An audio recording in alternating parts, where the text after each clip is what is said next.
The old woman's gnarled fingers tightened around the rifle as she stared into the darkness beyond her porch light. Something was out there in the trees. She could feel it. Out in the boonies of the Appalachian Mountains, in a small, isolated community, stories like this one are commonplace. Most folks would probably just chalk it up to some mountain folklore, just a story an old woman would tell to scare the young'uns. But this one's different.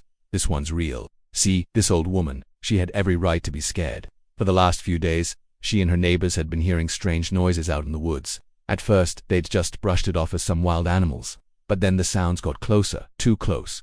And then things started going missing. One neighbor, a big lug of a man, he went out into the woods to try and find whatever was making the noise. He never came back. The next day they found his truck, smashed, broken, like someone had rammed it in reverse down a hill. They found his body the next day, mangled and twisted, lying on the ground in a way that just wasn't natural.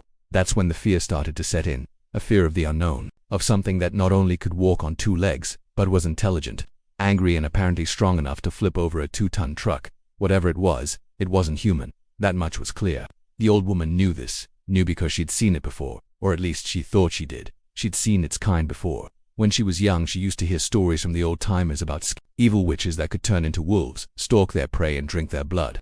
They were all just stories, she'd thought, until now. Whatever was out there, it was a Skinwalker. She gripped the rifle tighter, her knuckles white against the wood. She could feel its eyes on her, waiting, watching. Then she heard it, a low growl that seemed to come from the very depths of hell itself. It was coming for her.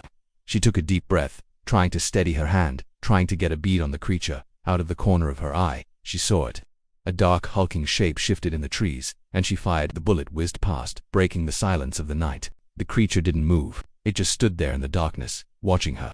Then it did something that made her blood run cold. It howled, a long, mournful sound that echoed through the mountains, and as the last notes faded away, it vanished.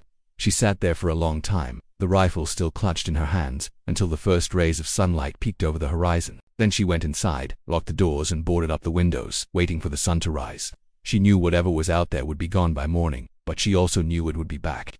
And when it did, she wouldn't be ready for it.